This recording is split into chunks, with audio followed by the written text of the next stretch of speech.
Faites face à la réalité. Vous êtes lesbienne. Not all queer. Oh là là, c'est la décadence. Not all queer. La décadence. Not all queer. Salut tout le monde, c'est Scandale et je suis très ravi, happy de vous trouver pour ce tout premier épisode de Not All Queer, un podcast qui va aborder des problématiques et des thématiques queer. Et pour le faire, je ne suis pas seul, mais je suis super bien entouré. Je suis notamment entouré de la personne qui partage ma vie depuis maintenant de nombreuses années, Coco Chapeau, notre drag queer strasbourgeoise qui anime nos nuits et qui aime un peu montrer son popotin, hein, on peut le dire. Comment tu vas, Coco ? Coucou, ça va. J'ai montré mon popotin qu'une seule fois d'ailleurs. Je tiens à le souligner, même si j'ai cette réputation. Oui, mais c'est une fois qui a quand même marqué les esprits, visiblement. Alors avec nous, il y a aussi une amie que j'aime depuis tant d'années et que je suis tellement ravie d'avoir avec nous et qui sera avec nous pour tous les épisodes du podcast parce que ce podcast, c'est aussi un peu son initiative et c'est Sacha. Salut Sacha, comment tu vas ? Bonjour, c'est moi Sacha, votre créature de vos nuits, de toujours, C'est moi, Sacha. Je vais très bien, merci. Très heureuse et hâte de commencer cette aventure avec vous deux. Voilà, très heureuse. C'est quoi votre météo du jour ? Grand soleil et j'irai une petite brise printanière bien sympathique qui rafraîchit. Voilà. Moi, c'est une aube qui pointe doucement. C'est le réveil doucement. Après une nuit bien agitée, un coucher à 5h du matin. Heureusement que c'est le week-end. Et toi, Scandale ? Ça va. En tout cas, ça va super bien depuis que je suis avec vous deux, là, autour de nos petits micros. J'avoue que ça me fait du bien, donc je dirais que ça va plutôt bien. Météo du jour, soleil, un peu de fraîcheur quand même. Merci vraiment à vous deux d'être là pour ce petit projet commun qui me tient beaucoup à cœur, et je sais que ça vous tient à cœur aussi. Parce que c'est clair que quand on appartient au monde queer, et c'est ce que la plupart des personnes qui ne sont pas du monde queer ne comprennent pas, on rencontre quand même un certain nombre de problématiques dans la vie de tous les jours que ne rencontrent pas les personnes qui ne sont pas concernées par les problématiques LGBT. Et justement, en parlant ensemble, on s'était dit qu'on allait s'arrêter peut-être pour ce premier épisode sur une thématique qui est assez importante finalement dans la vie d'une personne queer. Et cette thématique, c'est le coming in. Alors, est-ce que l'une de vous deux a envie d'expliquer déjà à nos auditrices ce que c'est qu'un coming in ? Allez, Coco Chapeau. Alors, le coming in, c'est vrai qu'on parle beaucoup du coming out, donc le fait de sortir du placard, comme on dit, de se révéler queer pour ses proches ou moins proches. Mais on parle assez peu du coming in qui est tout aussi important. C'est le fait en fait de se révéler à soi-même, de s'accepter soi-même en tant que personne queer. Et ça, c'est pas toujours évident parce qu'on a souvent peur du regard des autres, mais là, il faut affronter son propre regard et prendre conscience de qui l'on est. Et c'est pas toujours évident. C'est vrai qu'on n'en parle pas beaucoup du coming in, mais c'est important d'en parler parce que je pense que c'est un long cheminement également, voire même plus que le coming out. Pour ma part en tout cas, moi qui suis femme trans, c'est vrai que le coming in a été un cheminement plus long que le coming out. J'ai fait mon coming out, enfin si on veut coming out, en tant que personne homosexuelle avant que je transitionne. Mais c'est vrai que mon coming out trans est arrivé beaucoup plus tard parce que justement j'ai eu ce coming in aussi, ce cheminement plus tardivement, effectivement, ouais. J'ai eu un long parcours et j'ai dû d'abord faire un gros travail sur moi avant de pouvoir faire ce coming out en tant que femme trans, voilà. Merci à vous deux pour ces explications. Alors, on va revenir un petit peu dans le détail sur tout ça au fil de l'épisode parce que je pense que c'est important. Une chose qu'on partage tous ensemble, c'est que on est passé par ces phases de se comprendre soi-même, de se révéler à soi-même. Je pense on va beaucoup aborder pendant cet épisode la question du coming in en termes de transidentité parce que c'est quelque chose qui nous concerne et qui est pas forcément évident. Et ce que tu viens de dire, Sacha, ça résonne beaucoup en moi, et c'est quelque chose que j'entends souvent de la part de beaucoup de personnes queer, c'est le fait que très souvent, on commence par se dire homosexuel, par cibler vraiment notre réflexion autour de notre orientation sexuelle, et non pas autour de notre identité de genre. Coco, ça a été ton cas aussi, toi ? Oui, tout à fait. Moi aussi, ça a été mon cas et ça a même été aussi assez long comme coming in de prendre conscience de mon homosexualité parce que, à l'adolescence, harcèlement, etc. Avant même que je ne prenne conscience moi-même de qui j'étais déjà discriminé pour ça parce que je ne rentrais pas dans les cases de la virilité, de la masculinité. Et donc, quand ça s'est révélé à moi, ça a été très très dur à process. Parce que j'avais ce regard très négatif sur ces choses-là. Et donc, ça s'est fait de manière très graduelle, où d'abord c'était un refus, un déni. Puis, je suis peut-être bisexuel. Après, bisexuel, mais plus avec une tendance homosexuelle. Et puis enfin, l'acceptation de mon homosexualité, en tout cas à l'époque. Et le cheminement sur mon genre a été encore plus long. Ça m'a pris 31 ans. Alors ça peut être bien qu'on y aille justement par étapes, en revenant d'abord à cette adolescence, parce que quand tu parles, Coco, c'est vrai que Sacha et moi on sourit parce qu'on se reconnaît beaucoup, je pense, là-dedans. C'est vraiment des parcours assez typiques, je pense, pour une personne queer. Est-ce qu'à l'adolescence, toi aussi, Sacha, tu as vécu des formes de harcèlement, de discrimination, et est-ce que ça a été pour toi un frein ou une aide à la prise de conscience de certaines choses à l'époque où tu te disais homosexuel ? Alors c'est très drôle parce que dans le parcours de Coco, je me suis beaucoup identifiée. J'ai toujours eu un aspect très androgyne quand j'étais plus jeune. Justement, j'étais en train de me dire, quand Coco parlait, moi, à mon adolescence, je me souviens ne pas avoir fait mon coming out, mais par contre, les gens qui m'entouraient faisaient mon coming out dans un certain sens. J'ai toujours été call out en tant que personne homosexuelle. C'est vrai que, du coup, le coming in, justement, a pris plus de temps, vu que j'endurais des insultes et des reproches envers ma personnalité, c'est vrai que le coming in, je ne voulais pas y faire face. Je vivais dans le déni, littéralement.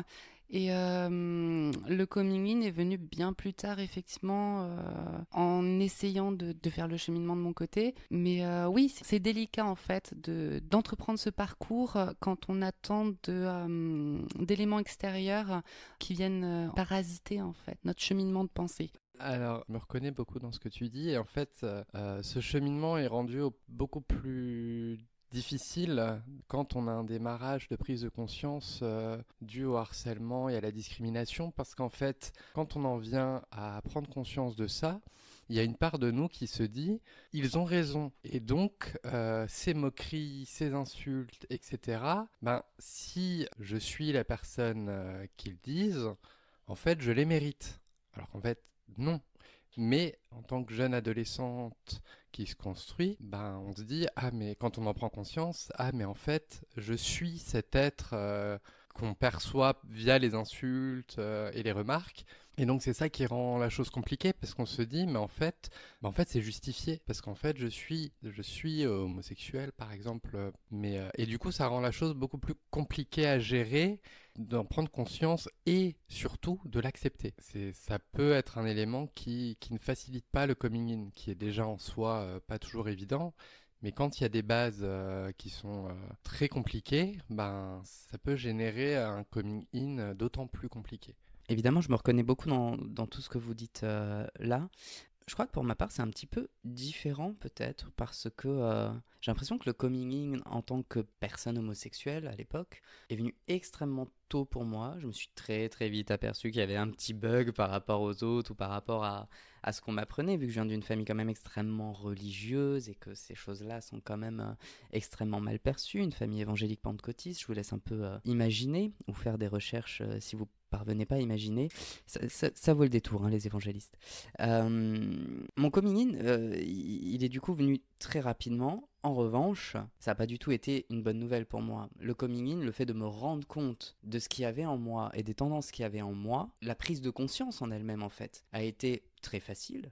Je m'apercevais de ce que je ressentais, je m'apercevais de ce que je désirais et que d'autres mecs à l'époque ne désiraient pas. Par contre, l'acceptation dans le coming in, c'est quelque chose qui est venu beaucoup plus tardivement parce que moi j'ai appris à lutter contre. Parce que les premières personnes auxquelles je m'en suis ouverte m'ont expliqué que j'irais en enfer ou que j'étais malade et qu'il fallait que je guérisse. Et je dois dire que je pense que j'ai quand même un peu de persévérance parce que j'ai vraiment tout fait pour guérir. Évidemment, les personnes qui me connaissent savent que c'est un échec, hein. Ça n'a pas fonctionné, je n'ai pas guéri. Au contraire, je crois que je me suis un petit peu empiré. Alors, j'aimerais bien savoir pour vous deux, est-ce que le moment de la prise de conscience et le moment de l'acceptation a été différé ? Est-ce que quand vous en avez pris conscience vraiment, vous êtes parvenu à l'accepter ? Ou est-ce que pour digérer l'information, ça a été encore un parcours du combattant pour vous, Sacha, peut-être ? Effectivement, tout à l'heure, quand je parlais de coming in qui prenait du temps, en réalité, le coming in, tu en prends conscience très rapidement. Enfin, pour ma part, ça a été le cas. Mais c'était vraiment le blocage total. Ce qui est assez dingue, en fait, c'est que j'en ai pris conscience. Je ne voulais pas l'accepter à cause justement de mon entourage, parce que je connaissais les conséquences d'un possible coming out et j'ai fait blocage en fait, tout simplement. Pareil pour mon coming out et coming in en tant que personne transgenre. C'est venu aussi beaucoup plus tard, pas seulement à cause de l'entourage ou de comment ça aurait pu être perçu, mais aussi par la peur du processus peut-être, parce que pour ma part, j'ai un traitement hormonal de substitution, donc sous THS, et c'est quelque chose qui m'a toujours fait peur en fait. Et là, c'est vraiment un travail sur moi-même, couper des énergies extérieures et laisser cette peur tomber, des conséquences sur ma santé par exemple, sur mon psychique.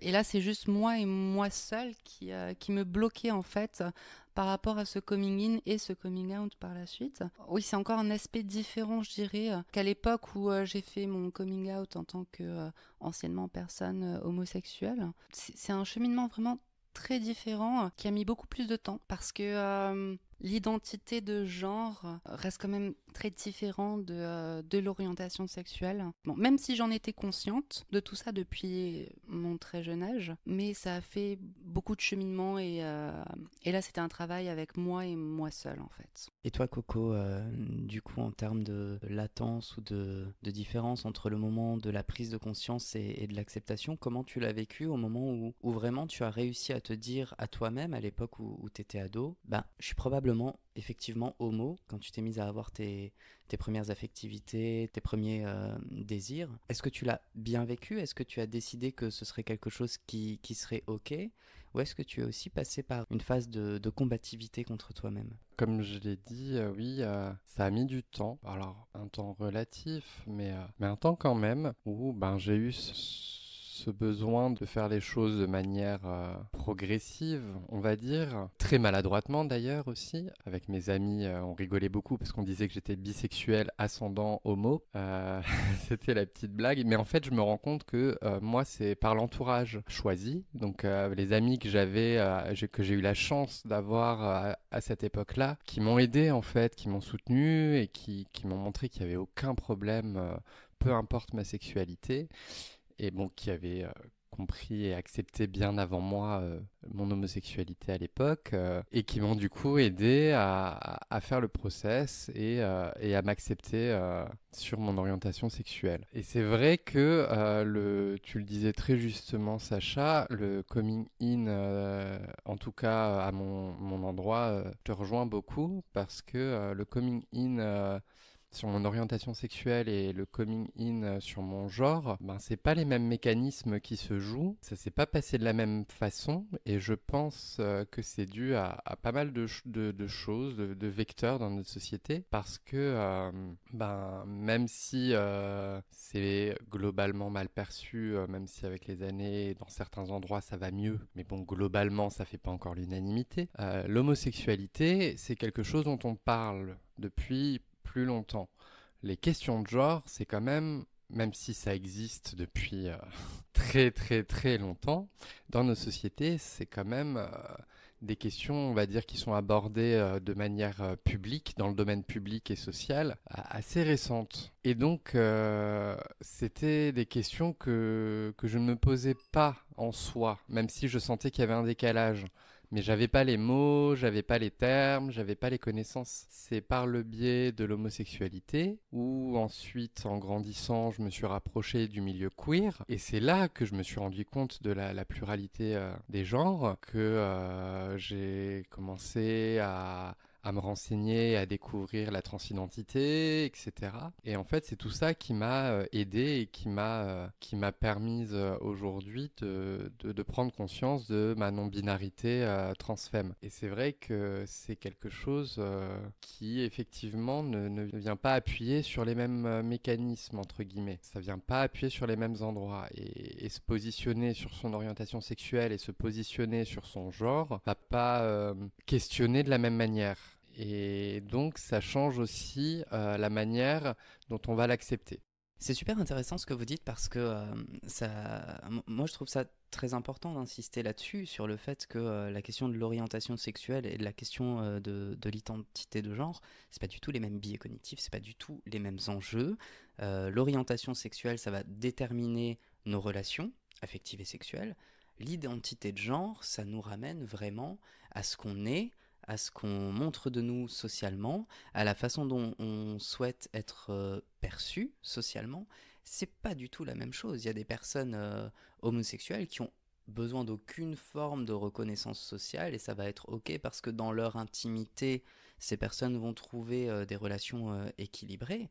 La question de la transidentité, c'est une question très sociale, avec un enjeu derrière qui est extrêmement d'une envergure quand même très différente. Donc c'est assez intéressant de remarquer ces différences-là et de remarquer aussi la latence qu'il y a entre le moment où on va avoir un propos sur l'orientation sexuelle et le moment où on va avoir une réflexion sur notre identité de genre. Et dans ce que vous dites, j'ai l'impression qu'il y a un biais qui est super important dans tout ça, c'est le biais politique.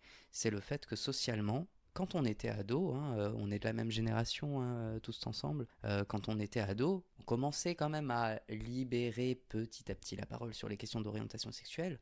Je sais pas vous, mais les questions de transidentité, moi personnellement, histoire de faire un bon pléonasme, je dirais moi personnellement, j'avoue que j'ai fait partie, à une époque, de ces homos qui disaient « Non mais attendez, je suis homo, c'est pas pour ça que je suis pas un mec, je peux quand même être viril. » Il y a une époque où j'ai quand même voulu m'engager dans l'armée pour prouver que j'étais un bonhomme, un vrai. Il y a quand même un facteur politique qui est évident derrière tout ça. Moi, une autre question que j'aimerais quand même vous poser, est-ce que vous n'avez pas l'impression que le coming in trouve son aboutissement dans le coming out ? Est-ce que vous ne trouvez pas que le moment où on sait qu'on s'est pleinement accepté, où on sait qu'on a décidé de se respecter suffisamment pour aller au bout du truc, est-ce que c'est pas le coming out pour vous qui fixe le moment où vous avez complètement admis le truc? Ou est-ce que pour vous, ça reste des choses dissociées? Dans ma question, il y a aucun préjugé, il y a aucune attente particulière. C'est une vraie question que je me pose, Coco, peut-être? Oui, d'une certaine manière et non d'une autre, mais en tout cas, moi, le souci que j'ai eu dans mes deux coming in et faire mon coming in et mon coming out homosexuel, j'avais la crainte vis-à-vis des personnes qui ne l'accepteraient pas, qui ne sont pas de la communauté LGBT. Le coming in sur ma question de genre, en fait, a été justement complexe dans le sens où je ne me sentais pas légitime et pas valide en tant que personne non binaire, transfemme. Du coup, le coming out avait pas le même sens. Sur mon orientation sexuelle, je ne cherchais pas de légitimité. Je savais quelle était mon orientation et il n'y avait aucune question qui se posait là-dessus. Je savais que même en faisant mon coming out, ça pourrait générer de la discrimination, etc. Ou pas, parce qu'il faut aussi le rappeler, moi, dans mes parents, ça s'est très bien passé, j'ai eu cette chance. Mais du coup, il n'y avait aucune question de est-ce qu'ils vont vraiment remettre en question mon homosexualité.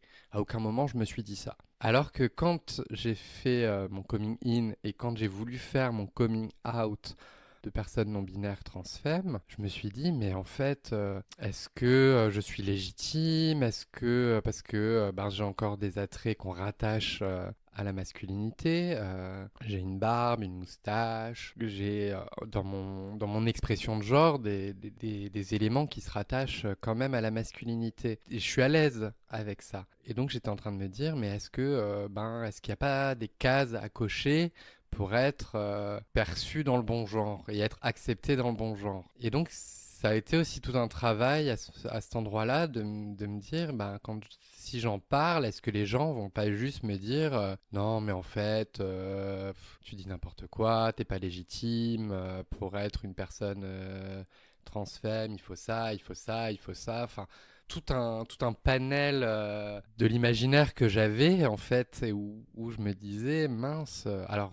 Est-ce que, je sais pas d'où ça peut venir, est-ce que c'est véhiculé via les réseaux, via les médias, je ne sais pas, mais en fait c'est en côtoyant justement le milieu queer qu'à la fois, paradoxalement, j'avais ce manque de légitimité, enfin cette peur de ne pas être légitime, et en même temps, en voyant la pluralité des expressions de genre et des genres, où je me disais, mais en fait, si, je suis légitime. Et c'est en fait ce deuxième point qui m'a aidé à faire mon coming out. Et effectivement, à partir du moment où les choses sont dites, là c'était dans les deux cas, à partir du moment où on le dit à quelqu'un d'autre, à mon sens, ça prend un ancrage dans la réalité. C'est-à-dire que quand dans le coming in, on est face à soi-même et on peut tourner en boucle dans sa tête, se poser mille et une questions, y répondre, ne pas y répondre. Mais quand une fois que le coming in est là et est accepté, quand on en parle à quelqu'un d'autre, le fait de poser les mots et que ça soit entendu, on ne peut pas revenir en arrière. Et donc, en ce sens, le coming out, effectivement,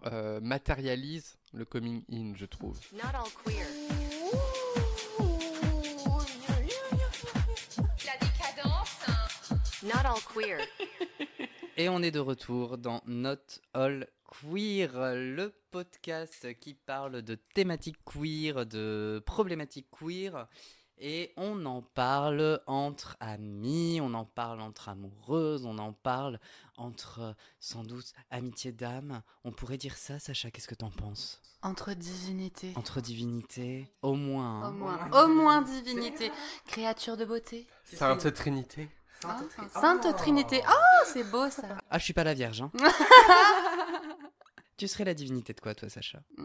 Bien sûr, la divinité de la beauté, de l'amour, Aphrodite. Oh là là, en plus, c'est un beau tatouage quand même, un peu aphrodisiaque, un peu hermaphrodite, un peu... Hermaphrodite, effectivement. Merci. Bon. Revenons à nos petits moutons. Avant la pause, Coco, tu nous expliquais que, à tes yeux, quelque chose qui a été compliqué pour toi dans ton coming in, c'était aussi... Alors, plus particulièrement pour le coup, pour la question de la transidentité, tu nous as expliqué que c'était la question de la légitimité, de la crédibilité. Tu nous as dit que pour toi, c'est quelque chose qui se posait pas tant pour tout ce qui concerne l'orientation sexuelle, parce que à tes yeux, l'entourage ne pouvait de toute façon pas remettre en question ce que tu ressentais à ce niveau-là, mais que les choses étaient un peu plus complexes quand même au niveau de la transidentité. Sacha, est-ce que toi, la question de la légitimité et de la crédibilité, Bah, c'est un truc que tu as ressenti aussi quand tu as commencé à cheminer. C'est vrai que tu nous as parlé tout à l'heure des désordres psy que tu avais causé, la distance que tu avais mis en fait entre toi et toi-même, des désordres quand même importants. Enfin, je le sais, je t'ai vu aussi dans des états assez compliqués, on va pas se mentir. Est-ce que la question de la légitimité intervenait pour toi dans ces moments-là? Oui, effectivement, bien sûr qu'elle intervenait dans ces moments-là, mais c'est assez compliqué parce que du coup, pendant ma transition, j'ai eu un cheminement assez étrange de pensée où je me disais oui mais t'es pas sous traitement hormonal de substitution donc tu n'es pas légitime à être transgenre donc tu n'as pas à faire de coming out et j'ai fait mon coming out avant d'être sous THS et c'est quelque chose qui m'a fait travailler parce que j'ai eu un petit doute où je me suis dit est-ce que t'es réellement légitime à te dire en tant que femme transgenre alors que tu n'es sous aucun traitement que tu n'as j'avais entrepris le cheminement mental, mais pas une pas d'une façon en fait matérielle, je veux dire, pas de traitement médicamenté ou quoi que ce soit. J'ai eu des doutes, pas forcément par rapport à moi, parce que à un moment, j'étais sûre à 100% d'être une femme transgenre, mais de la façon dont les personnes allaient me percevoir, oui, effectivement. Je me suis dit, tu fais ton coming out, mais tu n'as pas entrepris de traitement hormonal pour l'instant. Comment les gens vont te voir? Est-ce qu'ils vont penser que c'est une blague ou Mais si je peux me permettre juste, Sacha, ça c'est une question, j'ai l'impression, hein, qui va se poser essentiellement dans les milieux queer. La question du traitement hormonal, parce que si tu vas dire par exemple à tes parents, je suis une femme, ils vont pas se poser la question, tes parents, de savoir si t'es déjà hormonée et tout ça. Est-ce que t'as pas l'impression que les angoisses que t'as eues, elles étaient plus propres aux personnes trans que tu connaissais déjà, à la communauté queer, à la façon dont la communauté peut parfois fixer des critères dans lesquels tu te retrouvais pas toi? Oui, effectivement, complètement. J'ai eu peur de passer pour la personne à cancel auprès de la communauté, même si pourtant la communauté queer, non-binaire, et même au sens large la communauté LGBTQI++, évolue en fait avec le temps et devient de plus en plus ouvert avec les questions de transidentité justement. C'est vrai que c'est quelque chose qui a pu Te freiner? me freiner effectivement, mais même en dehors de la communauté LGBTQ++, parce que c'est vrai que auprès de mes parents ça a été un petit peu délicat parce que ça a toujours été sous-entendu en fait du fait que voilà je m'exprimais d'une façon non conventionnelle pour eux. Mais ils ont eu des doutes en fait. Ils m'ont dit oui quand j'ai fait mon coming out auprès d'eux, ils m'ont demandé est-ce que t'es sûre, tu vas pas le regretter. C'était presque perçu comme une phase en fait, genre voilà. Ça va te passer, quoi. Ça va me passer, quoi. J'ai dû beaucoup travailler avec eux pour leur faire comprendre que non, ce n'est pas une phase. Si j'en viens à l'exprimer, c'est que je suis au clair avec moi. Surtout que je précise quand même que t'as fait le choix, alors tu me corriges si je me trompe, hein, mais t'as fait le choix de faire ton coming out à tout le monde d'un coup avant d'en parler à tes parents isolément, etc. T'as fait un post, une story Insta où t'as exprimé ça à tout le monde et après t'es allé dans le détail avec les personnes singulièrement. Ouais. C'est ça, hein? Oh, oui, effectivement. J'avais fait mon coming out auprès de ma famille, mais vraiment très proche, hein, mes parents et mon frère. Mais oui, j'ai fait une story effectivement sur mon compte Instagram où j'ai fait mon coming out transgenre. Et Qu'est-ce qui s'est passé à ce moment-là dans ta tête, Sacha? Honnêtement, c'est le coming in qui avait suffisamment mûri? Tu t'es dit c'est le bon moment? C'est quoi qui t'a donné le déclic de te dire allez, ce soir, je suis suffisamment au clair avec moi. Je suis ému quand j'en parle parce que vraiment ta story, elle m'a chamboulé. Enfin, ça m'a fait quelque chose. Qu'est-ce qui a fait que tu t'es dit, bah allez, c'est ce soir, c'est pas demain. Je remets plus à demain. Là, je suis au clair avec moi. bah, c'est exactement ça. C'est exactement ça. Je me suis dit, c'est le moment. Maintenant, il faut que je le fasse parce que je suis au clair avec moi. J'ai plus aucun doute. J'ai plus envie d'avoir peur, en fait, du processus ou d'avoir peur du regard des autres. J'ai besoin que ça sorte. En fait, en le verbalisant auprès de mon entourage, c'était comme si je l'avais concrétisé. Écrit dans la pierre, c'était voilà, ça y est. Maintenant, j'entreprends ma transition. Tout le monde est au courant, moi en première. Et ouais, c'était le moment. C'était le moment. C'était le moment. Mais c'est rigolo de voir quand même comment la communauté queer peut être autant un tremplin, je pense, pour prendre conscience de certaines choses, mais parfois, sans s'en rendre compte, à force de codification des choses, à force de donner des critères qui peuvent être perçus, je dis pas qu'ils le sont, mais je dis qu'ils peuvent être perçus comme assez rigides par rapport à certaines choses, bah, ça peut être un frein. Pour toi, Coco, j'ai l'impression que ça a été vraiment un tremplin. J'ai l'impression qu'en commençant à côtoyer la communauté queer, tu t'es entouré de personnes qui t'ont fait te sentir suffisamment crédible et légitime. C'est quoi qui s'est passé dans ta tête? Comment ça s'est fait ce processus-là? Je sais que chez toi, l'art du drag a énormément aussi joué dans cette prise de conscience. Les personnes dont tu t'es entouré, comment ça s'est fait? Ben, pour le coup, ouais, c'était un peu, pour une fois, c'était différent du parcours de Sacha. Comment ça s'est fait? Bon, ça fait un petit moment, justement, par la fréquentation des personnes queer, justement, que j'ai cheminé là-dessus. Bien sûr, il y a eu la question de la légitimité par rapport à la communauté queer, mais en fait je me rends compte qu'en fait c'est la communauté queer et en fréquentant les personnes queer que je me suis senti légitime, parce que quand j'ai décidé d'annoncer clairement à mes proches ma non-binarité, enfin ça s'est fait pareil un peu en décalage, on va dire. D'abord je me suis juste j'ai fait mon coming in et après mon coming out en tant que personne non binaire, et ma transidentité femme est venue un peu plus tardivement, justement avec le drag, parce que l'art du drag est un art qui performe les genres, et du coup c'est en travaillant là-dessus que je me suis rendu compte, ça a posé les jalons et ça a mis au clair vraiment ce que je ressentais en moi, et ça a été un vecteur qui m'a permis de vraiment mettre au clair la manière dont je me percevais, dont je me sentais. Mais alors pour le coup, les questions de transidentité et de légitimité quant aux parcours médicaux ou non, je trouve qu'elle se pose beaucoup plus, à mon sens et dans ce que je perçois, au niveau des milieux cis que des milieux queer. Puisque quand on voit à la télé, etc., quand on parle de personnes, de personnes transfemmes, on parle de femmes trans. Donc déjà, le côté non-binaire est un peu plus invisibilisé. Mais aussi, on met l'accent sur des parcours de transition médicalisés, alors qu'en fait, déjà tous les parcours sont différents, et que il n'y a pas besoin de transition forcément médicalisée pour être femme trans, en fait. Et ça, on l'oublie aussi. Enfin, on l'oublie. Dans ce qui est véhiculé sur les réseaux, dans les médias, on met beaucoup l'accent sur la transition médicalisée, alors qu'il y a des transitions juste d'expression de genre, des personnes qui ont pas forcément de dysphorie quant à leur morphologie, etc. Et du coup, j'ai l'impression que, en fréquentant le milieu queer, je me suis rendu compte que c'était ok. Ouais, c'est beaucoup plus ok dans ce que je perçois et dans ce que j'ai vécu dans la communauté queer, c'est beaucoup plus ok.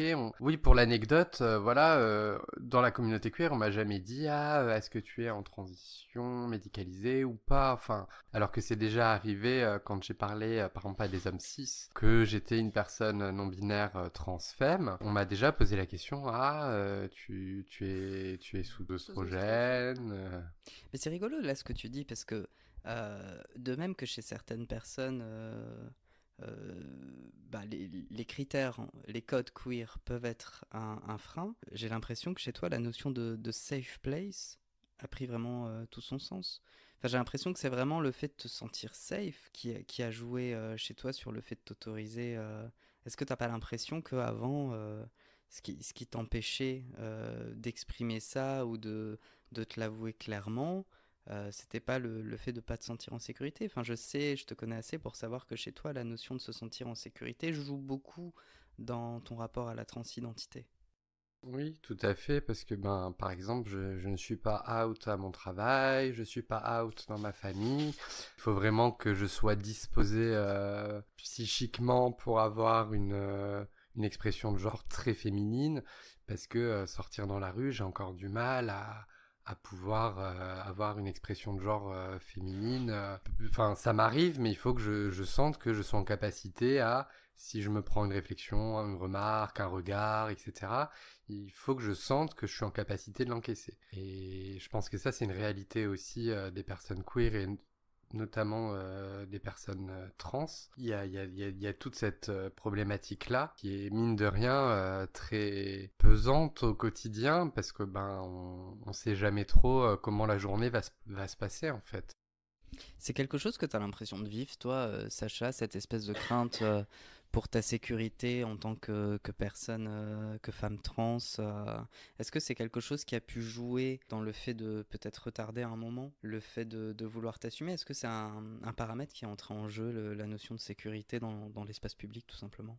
Alors oui, tout à fait, oui, oui, ça a été vraiment un critère qui m'a un peu retardée sur ma transition, tout simplement. Mais là où effectivement je ne rejoins pas tout à fait Coco sur le sujet de la communauté queer, c'est vrai que moi, pour le coup, depuis mon coming out en tant que femme transgenre, je me suis éloignée en fait de la communauté queer non binaire parce que j'ai eu beaucoup de reproches. En fait, vu que je me considère en tant que femme transgenre, les personnes de la communauté ont tendance à me dire oui bah voilà, t'es entrée dans la binarité des choses, tu as choisi d'être une femme, et parfois c'est un peu vécu comme des reproches ou comme une certaine Oppression. oppression, oui. Mmh. Et c'est pour ça que j'ai aussi je me suis éloignée de cette communauté parce que je me sentais plus autant en sécurité qu'avant. Parce que c'est devenu, j'ai pas envie d'utiliser le mot sectaire, mais très carré et très... Alors que pourtant, c'est une communauté qui est très ouverte sur les idées d'expression, voilà, de thématiques queer, d'expression de genre, d'expression d'identité. Mais c'est vrai que je me suis retrouvée très bloquée une fois que j'ai entrepris ma transition en tant que femme transgenre. Mais ça, j'ai l'impression qu'il y en a pas mal qui le perçoivent. Enfin, moi, des gens que je fréquente, ça va être plutôt des queers assez punk, hein, les milieux punk queer, remettent beaucoup en question un peu ce côté très politiquement correct de la communauté queer qu'on peut trouver par moment. Je pense qu'il faut quand même faire la distinction entre le fait d'avoir besoin à un moment donné de cadrer des choses dans un souci militant. Là où je te rejoins, c'est que quand ça devient une espèce pas de chasse aux sorcières, mais quand ça devient une espèce de grille de lecture ultra rigide à partir de laquelle il faut tout voir, il y a un côté quand même dans la communauté queer, on va pas se mentir, où on a l'impression que si on coche pas les cases parfaitement, on risque une espèce de call-out ou de cancel permanent. Mais effectivement, j'ai l'impression que c'est quand même en train de bouger. J'ai vraiment l'impression que c'est quand même un sentiment qui est partagé par énormément de monde au sein même de la communauté queer, qu'il s'agisse de femmes transgenres, de personnes non binaires ou de personnes d'hommes trans, de personnes transmasques. Je pense que on est nombreuses et nombreuses à avoir ce sentiment-là et à avoir un petit peu la volonté de faire bouger les choses, ce qui me paraît très simple, parce que des fois, c'est vrai qu'on entend des choses qui sont assez délirantes sur des personnes qui ont même pas 20 ans, qui se font cancel parce que les bons mots n'étaient pas employés, il y a une absence par moment d'intelligence du cœur, de compassion, quand on voit que certaines personnes qui sont d'autres générations, qui ont 40-50 balais, se font juger sur un certain langage utilisé, sur une certaine difficulté à avoir les bons codes, à employer les bons mots, c'est quand même préoccupant. Là, on est sur une question de compassion, de manque de compassion, de manque de compréhension de qui est l'autre et d'où parle l'autre. Et je pense vraiment qu'au sein de la communauté queer, autant des femmes trans, des non-binaires que des hommes transgenres aussi, on ont ce sentiment. On n'a pas beaucoup là parlé des transmasques, aussi parce que je préfère qu'on évite de parler de choses qui ne nous concernent pas directement. J'ai pas envie de parler à leur place. Pour autant, faut pas les invisibiliser. Et c'est aussi des personnes qui essayent de faire bouger les choses à ce niveau-là, parce qu'il y a des prises de conscience à différents niveaux, j'ai l'impression. Mais je pense qu'en fait, ce qui est dommage, c'est que on parle de communauté, et je pense qu'en fait, c'est peut-être là que le bas blesse, c'est-à-dire que on parle de communauté queer, mais en fait, donc effectivement, il y a des choses qui nous rassemblent par rapport à toutes les oppressions systémiques qu'on peut vivre, mais il faut pas oublier aussi que les parcours sont différents, que les individus sont différents, et que dans la communauté queer ou communauté LGBTQIA+, justement, c'est pluriel, et des fois, on a peut-être un peu de mal à avoir tellement envie de faire corps qu'on oublie parfois à se mettre à la place de l'autre. C'est-à-dire que, oui, il y a des oppressions communes, ou en tout cas, il y a une oppression systémique vis-à-vis de cette communauté, et d'autres d'ailleurs. Enfin, elle s'exprime pas de la même manière quand on est une femme trans, quand on est une personne non-binaire, quand on est une personne cis homosexuelle, transmasque. On vit pas les mêmes types d'oppression. Et du coup, je pense que c'est des fois ça qui peut générer un décalage et une incompréhension. Parce que par exemple, les femmes trans vont être victimes de transmisogynie. Les non-binaires vont avoir, j'ai l'impression, à mon sens, beaucoup d'invisibilisation. Enfin voilà, il y a plein de... C'est des oppressions, mais elles s'expriment différemment dans la société. Et du coup, si on n'y prête pas attention, même entre nous, on peut continuer à véhiculer ces oppressions, en fait. Dans ton discours, j'ai un peu l'impression que le fait que tu aies pendant été un temps une personne perçue comme non-binaire, le fait que tu affirmes que tu es une femme trans, pour beaucoup peut-être, là c'est une supposition, mais pour beaucoup c'était peut-être comme un peu un sentiment de trahison, de se dire, mais... Enfin, tu vois, dans leur tête c'était, mais tu étais non-binaire, tu avais, entre guillemets, tu avais tout compris, et maintenant tu retournes dans un schéma binaire. Elle nous a menti. Alors qu'en fait, c'est des processus. Et puis, il faut pas aussi oublier que ça soit l'orientation sexuelle, que ça soit le genre, sur toutes ces questions-là, on est des personnes vivantes, on est des personnes mouvantes, et que tout ça, ça évolue au fil du temps, et de qui on est, des expériences qu'on traverse, et que la manière dont on vit les choses aujourd'hui, ce sera pas la même que comment on va la vivre... ou pas, hein. Peut-être qu'on va rester sur cette ligne parce qu'elle nous convient, ou on va encore en changer. Et c'est complètement ok, en fait. C'est un peu paradoxal, en fait. C'est qu'à la fois, il y a cette ouverture, cette compréhension, les gens sont quand même très alertes sur les pronoms, sur le fait d'être du consentement, d'essayer d'être le moins discriminant possible. Et pourtant... Après, voilà, il s'agit... En fait, c'est ça le paradoxe, c'est qu'il faut toujours faire attention. On sait que la déconstruction, elle prend du temps et elle est jamais finie. Et en même temps, je pense que là où ça devient compliqué, c'est qu'il y a une espèce de pureté militante qui est en train de s'implanter et qui peut être très dangereuse et délétère si on n'y prend pas garde, parce que du coup, on peut, sans le vouloir, au nom de cette pureté militante, avoir un système oppressif.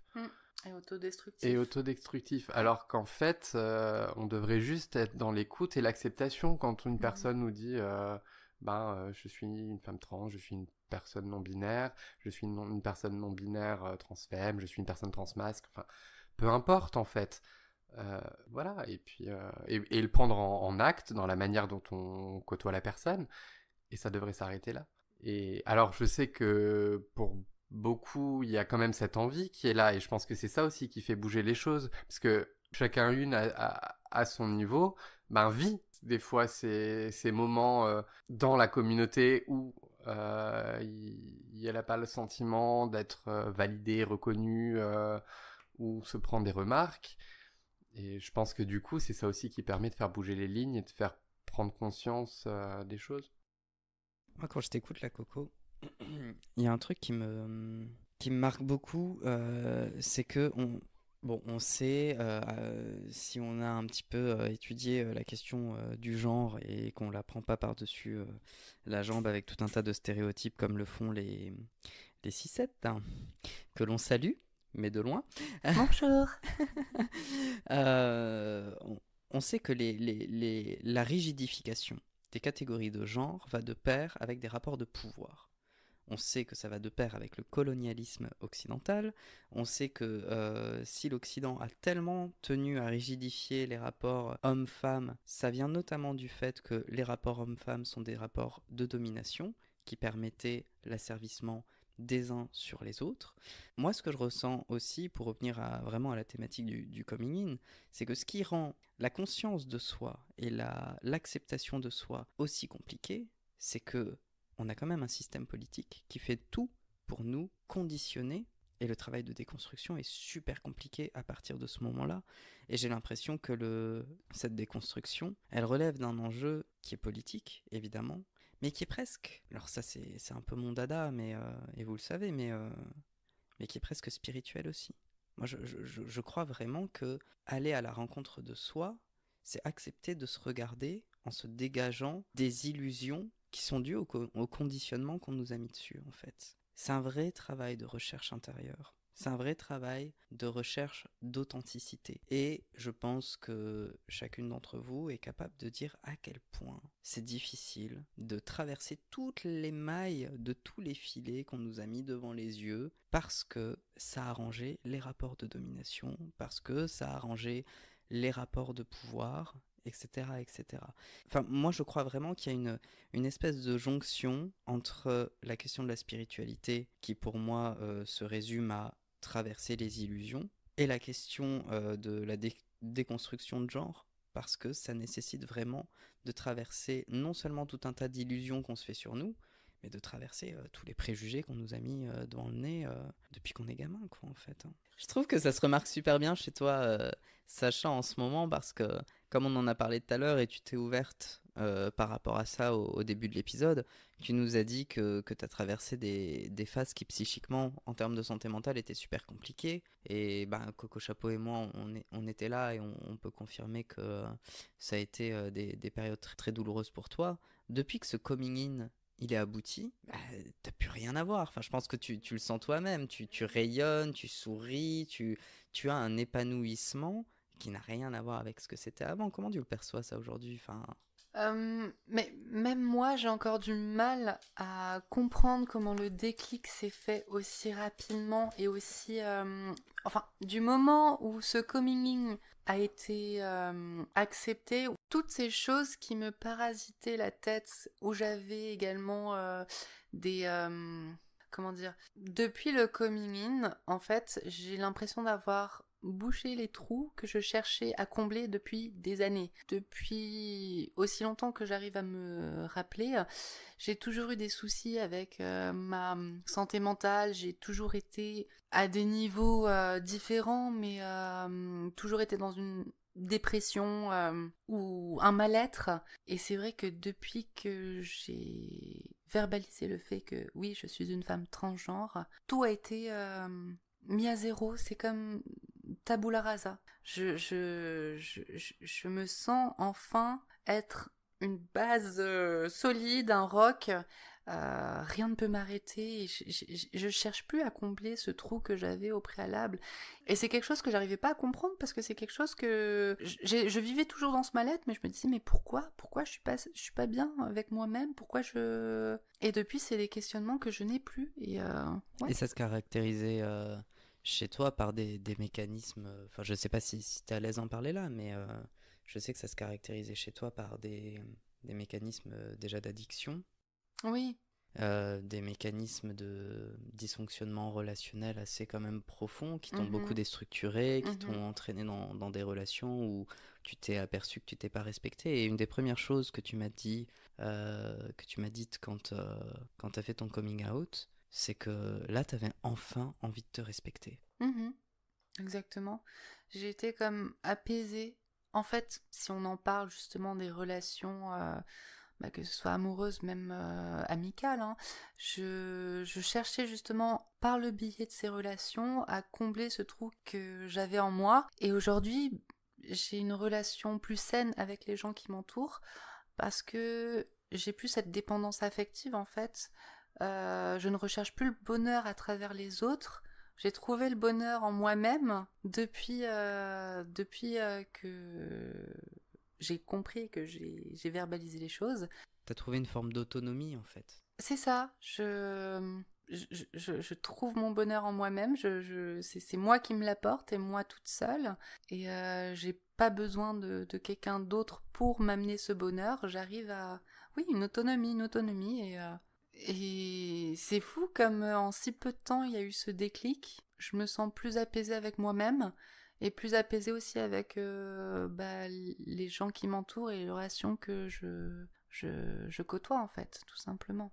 Coco, ça c'est un truc qui te concerne tout autant, je pense, parce que la plupart des gens qui te fréquentent, chacune de ces personnes, globalement, t'as quand même fait un retour en te disant ces derniers temps, t'as l'air changé. On voit que le fait de t'être mise au drague, le fait de t'épanouir là-dedans a vraiment changé beaucoup de choses pour toi. Les gens te sentent beaucoup plus rayonnante, beaucoup plus épanouie.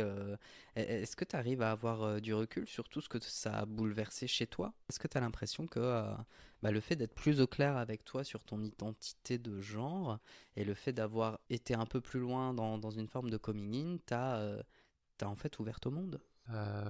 Oui et non. Je suis pas au même endroit que Sacha. Alors oui, effectivement, moi ce qui m'a sauvé, il n'y a pas d'autre mot, c'est le drag.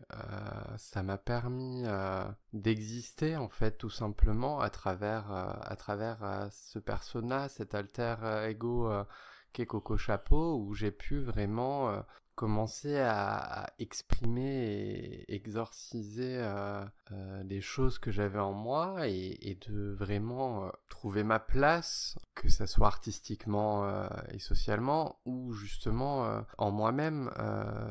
Coco Chapeau m'a permis de mettre au clair qui j'étais et elle continue encore de le faire et elle évolue constamment comme moi j'évolue aussi constamment. Mais elle m'offre une base solide et en même temps un panel et une ouverture de possibilités, d'évolution, de recherche, enfin c'est ça que j'adore moi dans mon drag, c'est que dans la manière dont moi je perçois mon drag, c'est que Coco Chapeau, elle sera jamais finie en fait. Il y aura toujours à explorer et elle m'aide à la fois à soigner des blessures passées et à la fois à prendre conscience des choses dans le temps présent et à me projeter dans l'avenir. Et ça, c'est vrai que c'est quelque chose qui est génial parce que le passé, je n'osais pas m'y confronter. Aujourd'hui, je peux le faire avec la manière dont j'ai envie de l'exprimer, que ça soit avec des performances plus intimes. Je peux utiliser de la poésie, je peux utiliser de l'humour, ou je peux utiliser du tragique. Ce qui est génial avec le drag, c'est qu'il n'y a pas de... Parce que j'ai fait beaucoup de théâtre, mais le théâtre, en tout cas dans l'approche que j'en avais, me limitait parce que c'est un rôle, un texte ou pas de texte, mais c'était pas un média qui me permettait d'aller là où j'avais envie d'aller. Le drag, dans son essence, qui est politique et qui est sur la question du genre, est quelque chose de beaucoup plus... Enfin, je dis pas que le théâtre n'est pas intime, mais ça se joue pas aux mêmes endroits. Et je pense que je pense que le drag était le média idéal pour moi pour pouvoir exprimer et conscientiser qui j'étais. Et en ça a été l'élément central de mon coming in en fait. C'est en performant Coco Chapeau que entre guillemets le persona a rencontré la personne et où je me suis dit mais en fait là le persona que j'ai créé, en fait, il y a une grande partie qui n'est pas qu'un persona et où, en fait, autant il y a des personnes qui vont peut-être créer il y a toujours un lien, mais qui vont avoir quelque chose d'un peu plus éloigné. Et moi, c'est pour ça que mon nom c'est Coco et mon drague, c'est Coco Chapeau, en fait. Et j'ai un rapport très fusionnel, en fait. Elle est un peu la version, entre guillemets, idéale de moi-même, où, en fait, on en revient un peu à ce que je disais tout à l'heure. C'est-à-dire que moi, je n'ai pas fait mon coming out dans plein d'endroits, parce que je ne me sens pas encore en capacité de le faire. Pour diverses raisons, il y a de la peur, mais il y a aussi l'envie de se préserver et de pas acter les choses pour pas avoir à devoir prendre de son énergie, de son temps pour faire de la, comment on dit, de la pédagogie, etc. Et c'est vrai que le drag, très souvent, pas tout le temps, mais très souvent, et même quand c'est pas le cas, ça reste du spectacle. Et donc, c'est un peu une safe place en fait. On est protégé. Et le persona protège aussi énormément. On se sent invincible avec une fois qu'on a notre maquillage, notre costume et qu'on est sur scène. Et puis en plus, le public, enfin moi j'ai eu la chance d'avoir des publics juste incroyables qui donnent une énergie et qui portent et qui envoient un amour qui est juste waouh. Ça, j'étais pas prête. Du coup, voilà, c'est vrai que ça a joué un rôle déterminant dans mon coming in et aussi dans mon coming out parce que du coup, parmi les premières personnes à qui j'ai fait mon coming out, c'était les personnes avec qui je faisais du drag. Mais je sens que moi, à mon endroit, pour rebondir sur ce que disait Sacha, moi, je ne suis pas encore totalement dans une complétude à cet endroit-là pour plusieurs facteurs. Déjà, il y a le facteur personnel où alors là, je suis une personne non-binaire, trans-femme, et ça me convient. Est-ce que ça va être mouvant? J'en ai l'impression, on verra. Après, je m'informe beaucoup, j'ai à cœur de m'informer beaucoup, et du coup, malheureusement, on tombe aussi sur plein de nouvelles et de situations, de témoignages, etc., qui sont assez violents. Et c'est pour ça aussi qu'il y a ce côté-là où ma sensibilité propre fait que j'ai un peu plus de mal à assumer pleinement qui je suis pour me protéger en fait. Pour le moment, ça évoluera peut-être. Après, je le vis bien, enfin, je me sens bien parce que je sais que j'avance et ça c'est positif et je sais que ça va continuer d'avancer. Mais c'est aussi une réalité des personnes trans et il faut en avoir conscience que il y a une forme de violence dans notre monde et moi j'admire, enfin vraiment, quand je vois Sacha, effectivement, c'est le jour et la nuit, on en a parlé, et la voir comme ça aujourd'hui, c'est hyper porteur, ça fait du bien, mais c'est pour elle, je pense, mais aussi pour tout l'entourage. Je sais pas si elle s'en rend compte, mais c'est vraiment... waouh, quoi, c'est lumineux et ça porte, ça fait du bien. Pour ma part, j'ai décidé de vêtir l'habit de lumière au quotidien. Mais oui, c'est vrai que j'ai eu ce blocage aussi, moi, par peur pour ma sécurité, tout simplement. Mais j'ai décidé de juste arrêter d'avoir peur et vivre comme bon me semble, parce que c'est ça qui me rend heureuse, en fait, au final. Et au diable... comment l'entourage peut l'entreprendre, enfin le capter. Je vis pour moi, pour mon bonheur, pour mon futur, et tant pis si ça plaît pas autour. Écoutez les girls, moi j'ai beaucoup de reconnaissance pour ce que j'entends, pour l'honnêteté, l'authenticité de la façon dont vous exprimez les choses.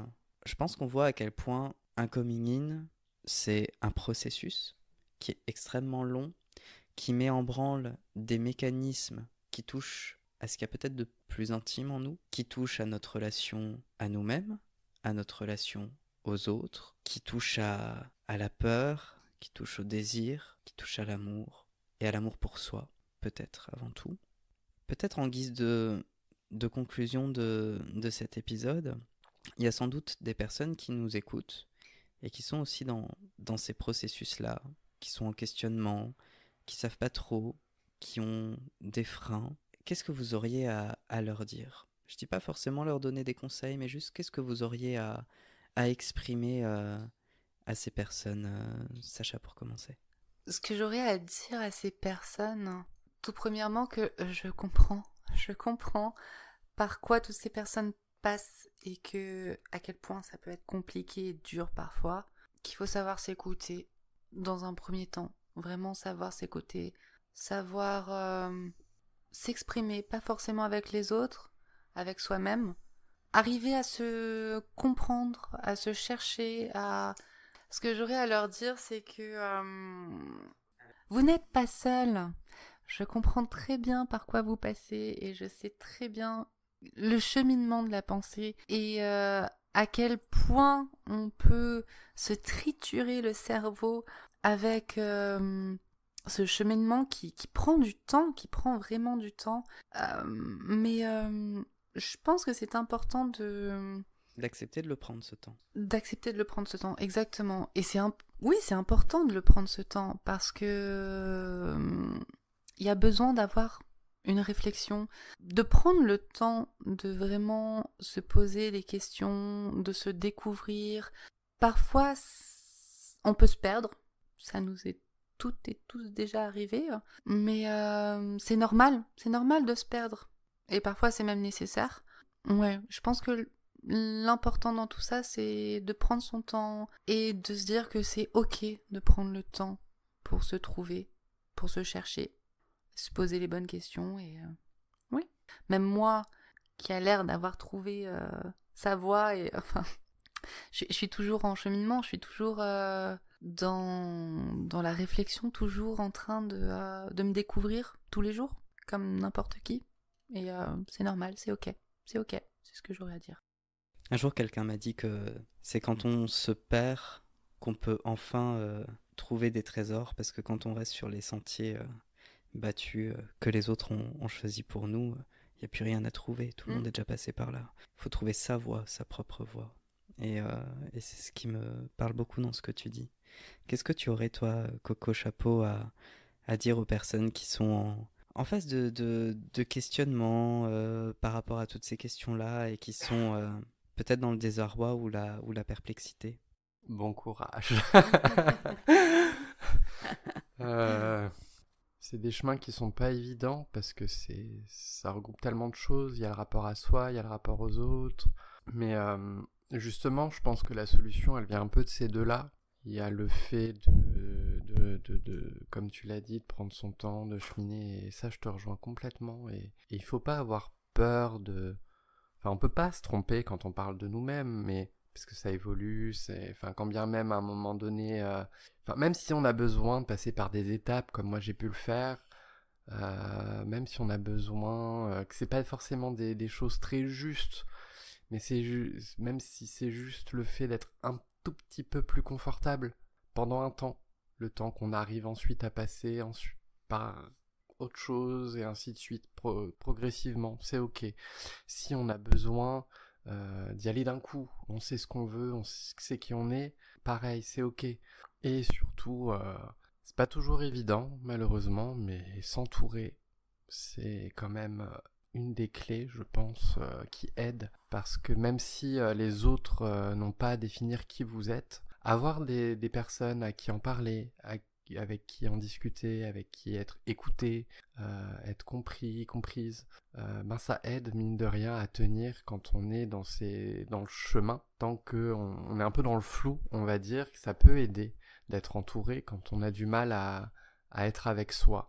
Et donc c'est pour ça que j'aime pas trop la phrase il faut s'aimer pour aimer les autres, enfin pour être aimé, et non, l'amour qu'on se porte peut aussi venir des autres. On peut être aimé même si on a du mal avec soi-même, mais faut pas, comme tu l'as dit, que ça tombe dans une espèce de dépendance où c'est les autres qui vont dire qui on est. Ça, on peut pas. Mais pour apprendre qui on est, le regard de l'autre, l'écoute de l'autre dans la bienveillance, et c'est là que c'est compliqué de trouver les bonnes personnes. Mais il faut pas hésiter, en fait, quand on sent qu'on est face à ce genre de personnes, de pas avoir peur, en fait, et de briser les silences. Je pense que, ouais, si j'avais un conseil, ce serait ça, c'est briser le silence. Parce qu'en fait, le silence, je pense que pour ça, c'est le pire des poisons. C'est quelque chose qui nous ronge. Et justement, comme tu le disais scandale, tout le système a intérêt à nous faire taire, en fait, parce qu'on le met en branle et ça lui plaît pas. Donc, briser le silence, c'est surtout ça que j'aurais comme conseil. Eh ben, merci à toutes les deux. Merci beaucoup à toutes les deux d'avoir partagé avec autant d'honnêteté et d'authenticité vos parcours, vos réflexions, vos doutes aussi. Vraiment merci du fond du cœur. Ça m'a fait du bien de vous écouter. Et je suis persuadée que les personnes qui nous écoutent auront du grain à moudre avec tout ça. Et d'ailleurs, il ne me reste plus qu'à donner rendez-vous à ces personnes qui nous ont écoutés pour un prochain épisode à venir. On espère que vous serez au rendez-vous. Et merci. Merci beaucoup. On attend vos retours. Et abonnez-vous, wesh. Merci. Et n'oubliez pas de nous suivre sur les réseaux sociaux. Sur Instagram, c'est @notallqueer. La décadence. Not all queer. La décadence. Not all queer.